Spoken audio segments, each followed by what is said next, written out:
Hey, welcome back to the Invigorate podcast. We're happy to have you here today. I'm Karin Wagner, and I'm here with my awesome, fantastic co-host, Baddest Chaplain Chris Burton. What's happening, y'all? On the Invigorate podcast, Chris and I talk about all the ins and outs of autoimmune diseases, and more importantly, just the reality of living with a chronic illness day in and day out.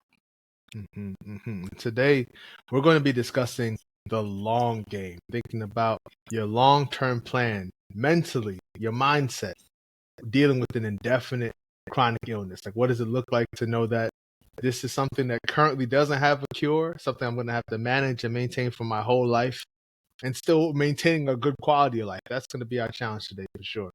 Yeah.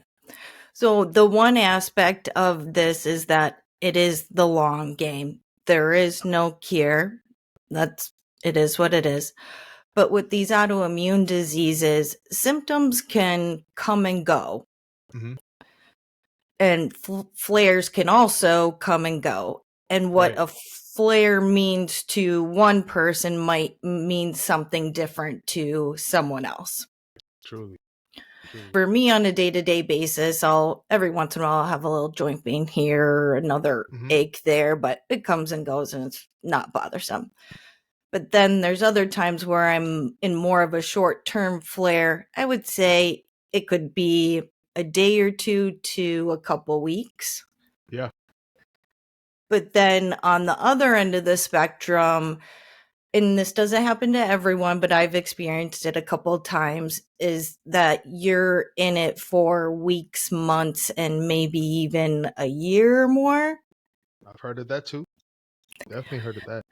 And I think that's why, and when you're in the thick of it in month after month and ailments aren't getting better, or they are getting better, but it's slow, it takes a mental strength and stamina to get through that. And I think that's why today's conversation is so important, because I think prepared going into it is vital. But when I experienced my situation, I wasn't prepared for that. Right.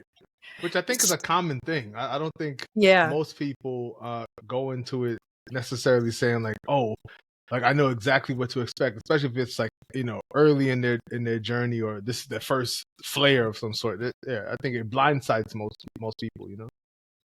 Yeah, and just when the inexperience of not having gone through so much of it early on, it can take you by surprise, and how intense and long lasting sometimes these can last. Absolutely. Just and just like how much it can just wear a person down, because I think outside of chronic illness, there is that expected end date of, let's say you have a cold or even something serious like, oh, I have the flu. Okay, for X number of time, you're going to experience the worst of it, but you're going to get better. But if it's something where, you're in a flare that's lasting months up to a year, that's a long time of just every day not feeling great. That can really wear you down mentally. Yeah. Chris, what's been like the longest or kind of most intense flare that you've gone through that's really challenged you mentally? Yeah, I would say the second major flare I had was worse because, number one, it was when I had children. Like, my mindset when I had like my first flare was, it'll be okay, right? Like it'll be fine. If this affects my quality of life, I'll just find a way to just get through it, And I felt bad because I was a newlywed. And I was like, this really stinks for my wife. Like, you say your vows, but you don't think you're gonna cash in so early. Like you mean what you're saying, but you think like, yeah, like 50 years from now, like at some point that this will I be. thought the sickness was supposed to come at the end of the storyline. Right, exactly. Not the first chapter, and so you definitely. I felt bad about that, but when I had kids, like my second flare up, I was in the hospital, and I remember my whole goal in the hospital was to just get out in time for my son's first birthday, which I ended up not being able to celebrate with him because I was in the hospital, right? So just feeling that mental strain of just seeing all these different sort of, I guess I call them like holidays or landmarks. Like I was like, okay, well, maybe we can get out in time for Thanksgiving. That didn't happen. Maybe we can get out in time for my son's birthday. That didn't happen. And it was like his christening was supposed to happen. That didn't happen. Like all these different things we had planned for that fall that we ended up having to just push to the side because what would you be able to do? Like I probably annoyed my medical staff just being like, it's today the day I get out. They're like, no, like you are not ready to go. You cannot go outside in freezing conditions in your condition, So it definitely weighed on me mentally. It was a long period of time. I don't think it was longer than the first one, but just because of what felt at stake at the time in terms of these, special occasions for my family that I did not want to miss out. And I'm sure I'm forgetting even more of it, but just like that day to day of just seeing, at that point we had 2 kids under 2 years old. So just that day to day of seeing your kids at such a young age is very, very hard. It's extremely hard. For either of, it sounds like for one of them, but for both of them, did you know that it was going to be a long-term thing, or were you just really like, okay, today's the day or tomorrow's the day I'm going to be better? I think the first one definitely caught me by surprise in terms of how long. I mean, obviously I didn't know I had a disease. I thought I just was not feeling well, and I remember because essentially my body was breaking down over the course of a year that it just felt like, wow, like this new problem. That's what it felt like with the first flare. But the second flare, because I had the experience of knowing what a flare was, I still didn't want to embrace that it was a flare. I remember, I love that you asked me this because I remember vividly, I was a school teacher and I said to my one of my good friends at work, who I was a special ed teacher, he was the general ed teacher, and I was saying to him, it's like September 4th or something, like early in the school year, and I was like, man, I feel like I just need the whole year off. And I know that, as school teachers, it's a common thing to sort of start counting down to June in September. That's not uncommon. But in this case, I was like, no, for real, I really don't know how I'm going to get to October, much less to June. And he just looked at me like, what are you going to do? Because it just seemed impossible, what I was saying. I do not feel great at all. Like you're not, in my brain, I was saying, you're not supposed to be this tired this early in the school. And you really attribute it to just being tired. You just didn't know what was happening at that time? I think I knew, but I didn't want to fully accept. Sure. I think I knew that it was lupus related, definitely, but I didn't want to accept that it was, because something about, like, I don't know, this is going to seem silly, but it's kind of like, have you ever been on a road trip and you're like, I think I have to use the bathroom, but you don't want to tell yourself or even say aloud to anyone in the car, I have to use the bathroom, because you haven't seen any rest stop signs. And you're like, if I acknowledge that I have to use the bathroom, I'm going to go, my body's going to panic because I haven't seen any rest stop signs and this is not good. No. We just got to pretend it's not happening.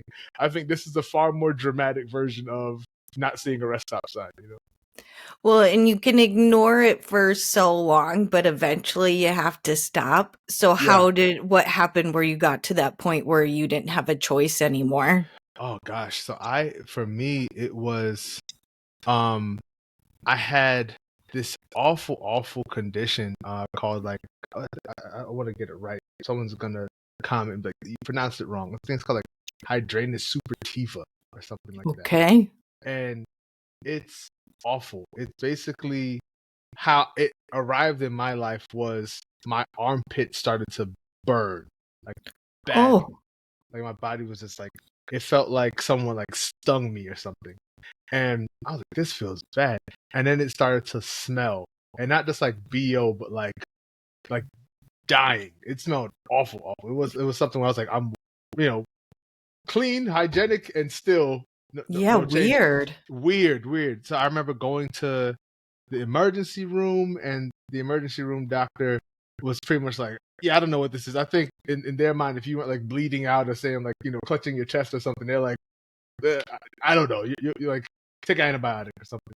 And then I went to another hospital where I was treated very. It actually made my wife and I cry because the gentleman, I think he was like I forget his position, so I don't want to put it out there like make it seem like the whole occupation is bad, but he essentially was very dismissive of it and looked at me like, I don't know why you're here for this. Like, you could go to work tomorrow. Like, you're fine. And I was like, clearly I'm not fine. And I was confirmed that I went to a third doctor because I'd gone to my primary care doctor and they gave me the referral to that awful doctor. And the third hospital I went to, by the time the surgeon at this point walks into the room, they're like, you're not going home tonight. We're prepping you for surgery tomorrow. Because they essentially had to remove tissue from the armpit. So the way I've understood it is that it was a part of my body's attacking of itself that was happening with this flare. So my body Okay. was just like, so in this flare, part of it was that my whole body was just like breaking down. I don't know if decomposing sounds too graphic, but essentially like you just falling, like really falling apart, not just like metaphorically falling apart. And so, gosh, it just was such a undeniable thing that I could no longer say like, well, maybe this is, maybe I'm just tired. Maybe I need to get more sleep. Like, you couldn't do that when a surgeon's telling you you're not going home tonight. We're prepping you for surgery tomorrow. You know what I mean? Yeah, how scary. Yeah. Yeah. Sobering. Very, very sobering.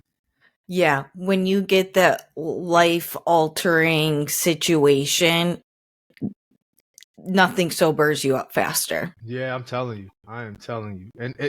And what's so amazing about it in a way, Karen, is whatever else was on your to-do list, like if I was thinking, oh, I need to call the cable company, and oh, we're out of grapes, we need to get grapes, like all that to-do list just goes away immediately because you realize like, oh, I'm not going to get a chance to do any of those regular life things now, maybe not for a while. And so you just kind of immediately go into another zone. And for me, every hospitalization I've had has just felt like, okay, how are we going to survive this day? How are we going to survive the next day? That's where my mind goes immediately. You bring up a really important point because there's that point where you're hit with whatever unexpected news or situation that you have to deal with. And there's the original shock, scariness. Oh my gosh, I can't believe we're in this right now. But then you get through the surgery or whatever the hiccup is for that's too late of a term to use. Yeah, right. But you get to the other side of it and then you see the long road to recovery. If at all, do you even know there's an end game to full on recovery? When you're in that point, it can be scary to look ahead and try and take it the next step because you just don't know where you're going to go or where you're going to end up. Yeah. And especially because there's something about severe flares, especially that feel, I mean, because they're life threatening. When you're out of it, and you're on the other side of it. In many ways, it feels like a complete reboot because for me, I think about that first flare. It changed the literal texture of my hair.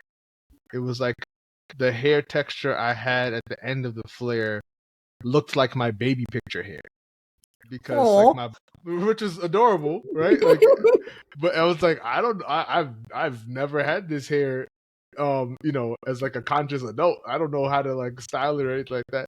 And then I remember, with the second flare, I had a visiting nurse come by and try to rehab me for. I think the insurance ended up covering like 3 visits, so something very minimal. But I remember them saying to me, Mr. Burton, you have the strength of an 80-year-old man right now. And they had the test where I put my arm up, and I'm trying to get on the camera to put my arm up. Yeah, put my arm up. Here we go. I put my arm up, and and she would just like slap it down to show like how like weak I was. I couldn't hold my arm up, and I just remember thinking at that point, like, I have 2 kids. I have 2 boys who are going to want to wrestle and play and jump around. Like the older one, especially, was already demonstrating how much he loved to like wrestle and be active.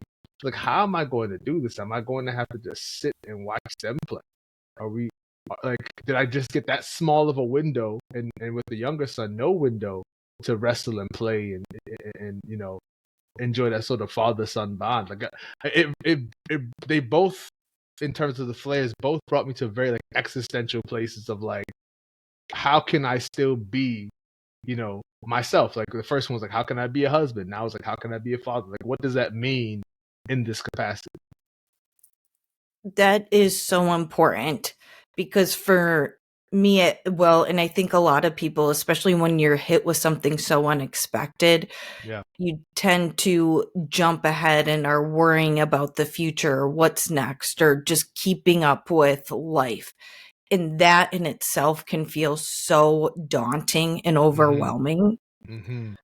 But to your point, which I think is absolutely key, is focusing on the here and now. Okay, I have this moment. What can I do in this body, this situation at this time Mm-hmm. to just enjoy my life, whether it's just being present with your kids or working to do something more. I don't know, Yeah. meditating or physical therapy. Right. Right.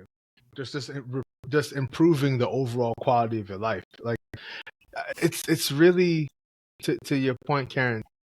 It's so, I can't emphasize this enough, how flares make every single aspect of your life more difficult. If you were someone who was active, you're robbed of that. If you're someone who wasn't that active, everyday tasks are going to be so much harder, like washing the dishes or walking up the stairs, opening a jar of pickles. Like, just regular things can feel so insurmountable. So it's really, I think, super important to do the work with the mind and mental health and the life of the mind, because it's so trying and it's so difficult that if you aren't doing that work, it's just easy to break all the way down, because these are such insurmountable odds. Yeah. And I will say my second major flare, I was not in a good place mentally, Yeah. stressed out from work, Uh-huh. overly tired. I had Right. 2 young boys at the time too. So Mm-hmm. just stretched way too thin. Yeah. And because of that, going into the flare and being in the hospital, like I was just kind of a mess. It was Yeah. doom and gloom.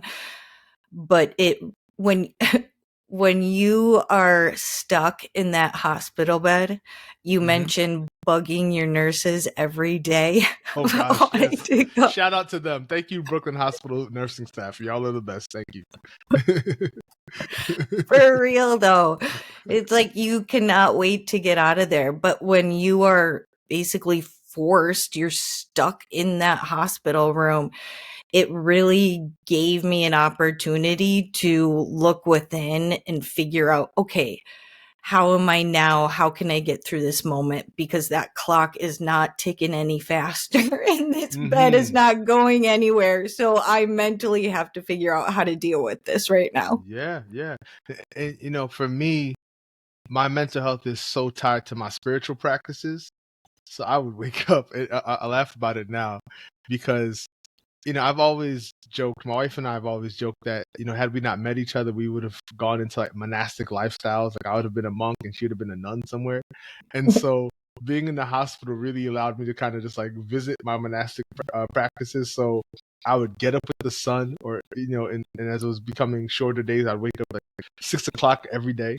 And I would wake up and I would like sing first thing in the morning, and I would like read scripture and I'd pray, and I would just like try to think of things to be grateful for. Mind you, in a hospital bed, there's very little going on right now that's like, oh, this makes me happy. You know what I mean? But I would try to really focus on things that inspired gratitude, what my goal was for the day in terms of like what I needed to do, right? So it could be something very fundamental. Like, today, I'm going to walk to the bathroom unassisted.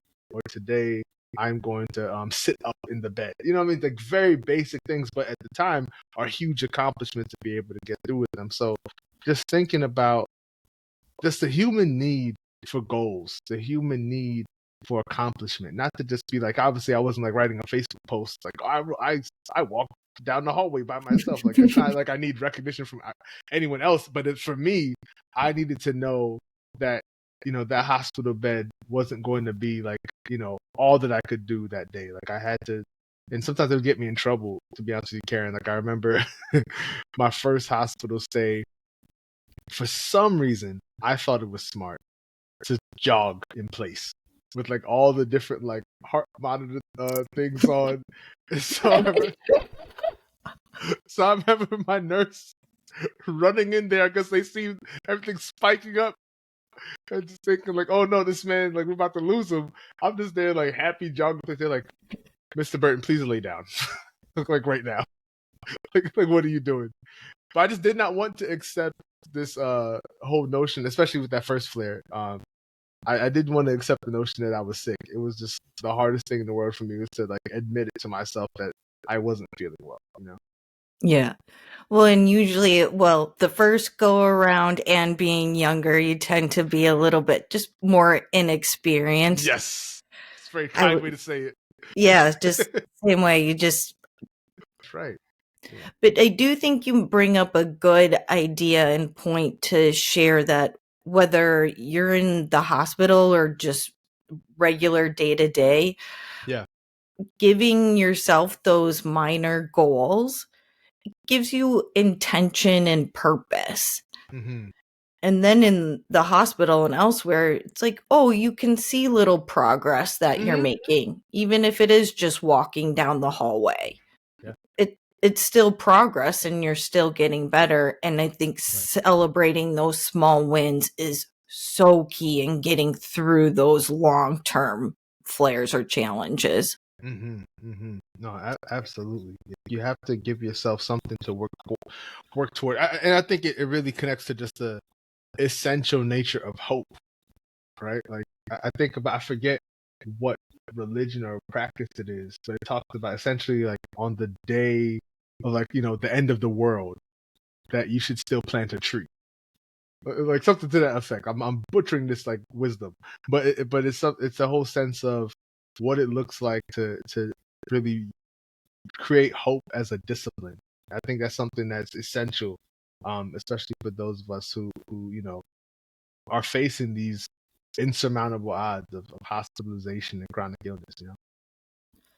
I even have my hope sign in the background. Oh yeah, see, there we go. So hope was something I struggled with for a while. It's like, this is never ending. Especially when I was having a hard time for a couple of years, I just could not see the end. Was trouble seeing any sort of light. Yeah. But when you have those times and you start writing down what you're thankful for, especially when you're in a hospital bed and it doesn't seem like there's a lot to be thankful for. Come on, right. Well, it definitely helps you improve that practice. But I think that's a really good place to start, by simply writing down. And the act of writing actually helps you process and think through it. Absolutely. But just then by opening it up, you're automatically kind of receiving that gratitude of, hey, you have another day, you have this time. And whether it might not look physically the way you want it, you're still there and able to be present. Yeah. I remember so many times after my surgeries, like I would just be sitting on the floor with my boys and they would be crawling around, like across my cast on my legs. Like, right. But I was there, you know? Yeah. They don't remember that I wasn't throwing balls with them. Right. The presence was enough. So I think making sure that you are, for me, it was making sure that I'm focused on like the here and now, and then what I can do to make it better. It's just it can be so wearing when you are in it for months at a time. No So making question. sure you find those bright lights in between is so important. Yeah, couldn't agree more. Could not agree more. Absolutely. Chris, how did you in those times? So the first flare, it was you and your wife, Mhm. but the second flare, it was you and your family. How would you say you presented or showed up for your family? Like, were you always positive? Did you feel like you always needed to be positive? What was your mindset?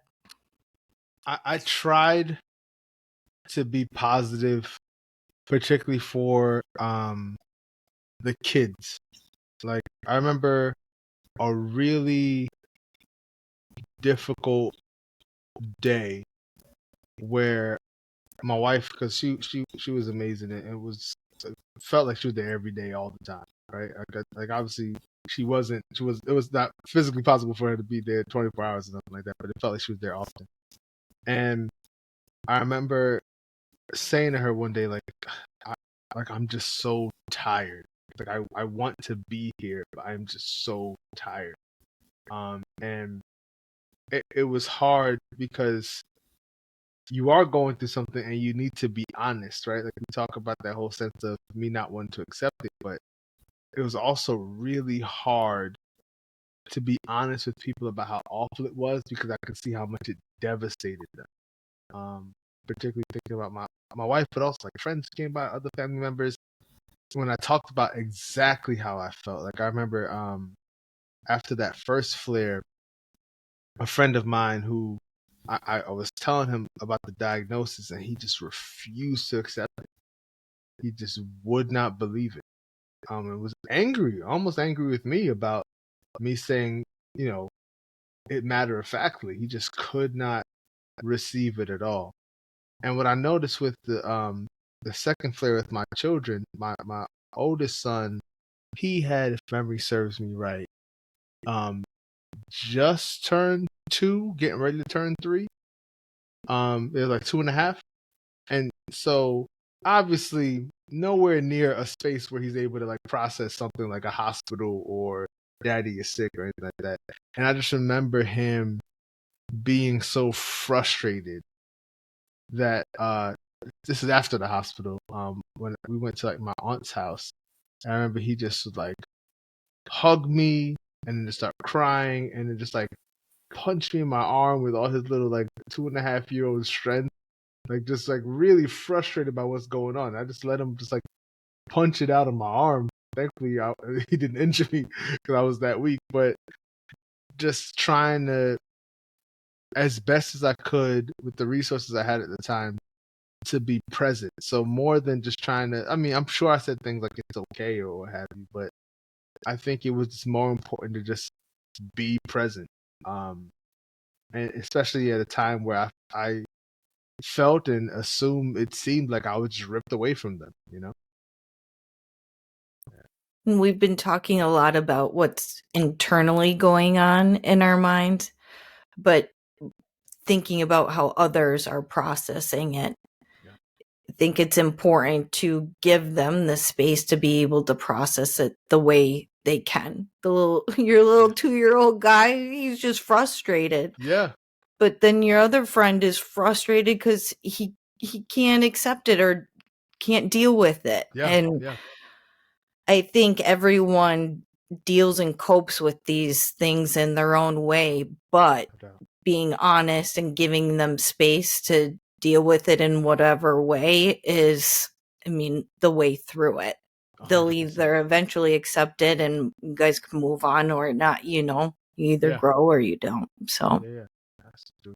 That's true. Yeah. Because I've come to truly believe that as awful as it is to experience it, it is uniquely terrible to watch someone you care about go through, you know, illness. It is just there's a that sort of like agency that I talked about with getting up early and setting goals and all that.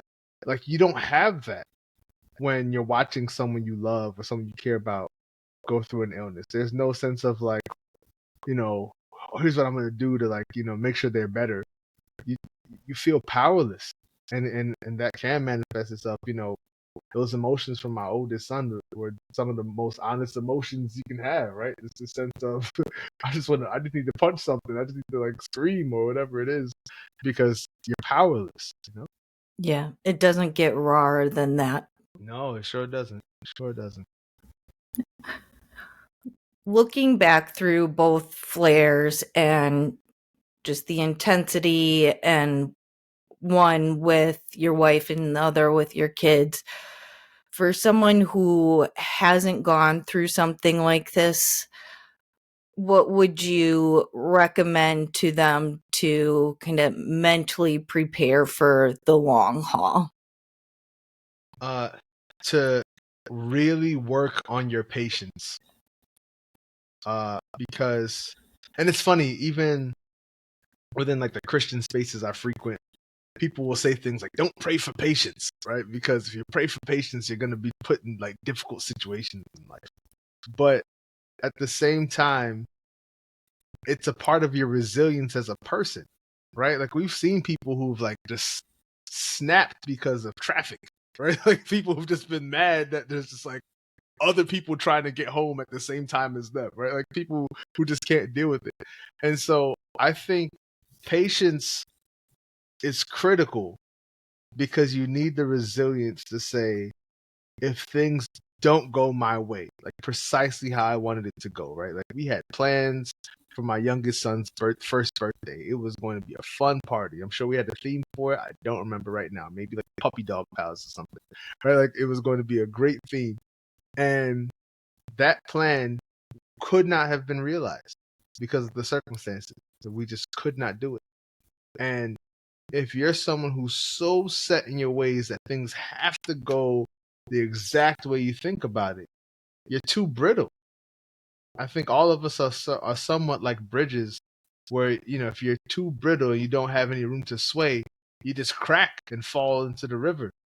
But you have to be built with a little bit of give, a little bit of adaptability in your structure. And I think that's what helps you weather the storms of life, is not being so rigid and so brittle and so set on my way or the highway.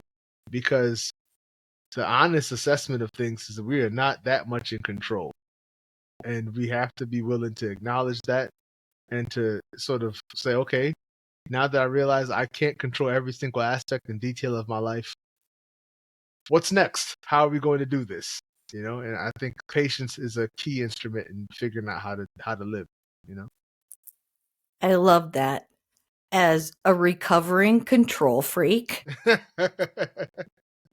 I definitely was too structured, especially climbing the corporate ladder, Oh, for sure. Right, right. and I broke. I will say that's ultimately what put me into my second flare. Yeah, yeah, yeah, yeah. It was just, I was too intense, too hard on myself, Mm-hmm. and I just didn't give myself enough patience and space to really take care of myself and That's accept real. it. That's real. That's so real. One thing that I don't know if it's a specific quote or not, but the general idea to help me shift from that is, now I try and focus on the why and the who. Why am I doing it? Who am I Right, doing it for? right. Versus the what and the how. Yes, yes, yes. Because we don't have control over the what and the how. God No. will decide that for us, or Right. the universe, whatever you want to believe in. But it's by focusing on what's actually important, the Mhm. rest will fall in place. And that has helped me focus on like the now. And I don't need a 10-page plan. I can just focus on what I need in this moment today. Yeah, yeah. And it's such a healthier way of living. I think it's just, you exhaust yourself trying to live into every single detail of your master plan for your life every day. It just feels so exhausting. Rather than saying, okay, today is Wednesday, let me see what we can do. And today is Friday, what can we do? Today is Monday. To just go through it and just say, like you're treating your life like it's a series of dominoes. That just feels extremely stressful. You know, like It is it's not that stressful. precise. It can't be that precise. What else would you say to anyone who is in the thick of it right now and they're saying, okay, you're going to tell me I have to get thinking and take it one step at a time? Yeah. Ultimately, be kind to yourself. I very much do believe that what we think about ourselves affects our health, and what we say to ourselves affects our health. Um, if you're someone who is very like, just really pay attention to the voice in which you speak to yourself. Is it a loving voice? Is it a frustrated voice? Is it an angry voice? And if it's not a loving voice, take the time to interrogate that. You know, why am I so angry with myself? What makes me so afraid? What makes me so frustrated? Slow down and spend time with yourself. Don't be someone who blots out your own voice with just like sensory overload. Like you're always on your phone, you're always watching a TV show, you're always playing loud music, you're always doing something. No, spend time in that stillness to really figure out, why is it so hard for me to be loving towards myself? You know, I think that's a really important step, because if you have that sense of love for yourself, it's going to spill out and allow you to be loving to other people. But for the intents and purposes of getting through a hospitalization or just a difficult downturn in health, it's going to be what you need to remind yourself and encourage yourself that you can get through today. You know, that you can get through today. And I think you can't really do that sense of encouragement and self encouragement if you don't have a love or a respect for yourself. For sure. And for me, it took that intense long flare to really look within and do that work. So my tip, and if you're smarter than I am, would be to do it before you find yourself in that intense situation. For real, But right? if you are like me and you find yourself there, I mean, that's a perfect opportunity. Hey, you're tied down and you're not operating at 100%. Use this time to reflect and do what you can Mm-hmm. mentally to set yourself up better for when you are back on your feet and more recovered. Agreed. Totally agreed. Chris, thank you so much for sharing your experiences and stories today. I think this is what really makes these autoimmune diseases real. Mm-hmm. And I know when I first talked to you, I was like, I could tell this guy is a good guy. And it's like, you just have that when you go through hard things and experience life the way we have, Right. you come out just a more empathetic person. Yeah. And I could just tell right off the bat that it's just, there's nothing but positive vibes. And I so appreciate that. Oh no, thank you. Well, the feeling is mutual. I think to your point, it has to deepen your well of empathy. But I could also see how, and I think there was moments in the journey where I had to fight the temptation to feel this way, where you can kind of start to feel like the star of the show, right? Like you're surprised that everyone is still living life because you have been in the hospital. Like, what do you mean? They continued the playoff game and Congress is open. Like, what do you mean? Like, I've been sick, so I think there is a part of it that can kind of lend itself to turning yourself into the star on the Christmas tree, so to speak. But I think ultimately, if you're really doing the work, it will, to your point, deepen your well of empathy. You know, For sure. it's a joy. I think it's important uh, for folks to consider, and I just want to thank everyone for listening and being here with us. You know, I think it's a beautiful thing. Encourage them to check out the earlier episode where we talked about the actual tactical tools and tips to get through a flare. Right, right. But then I'd also encourage you to check out invigorateyourjourney.com and the mental health resources on that site. We give you resources and tools to help you do some of that internal work and help get your mindset right. Absolutely, absolutely. And know that you can watch us, listen to us, Spotify, Apple, wherever you listen to podcasts, also on YouTube. So make sure not only are you watching these episodes and listening to what we're saying, but also check the episode info for our sources. We compiled a good list of resources for you all, so I hope you're able to check those out. But until the next time we're together, take it easy. Take care of yourself. Take care.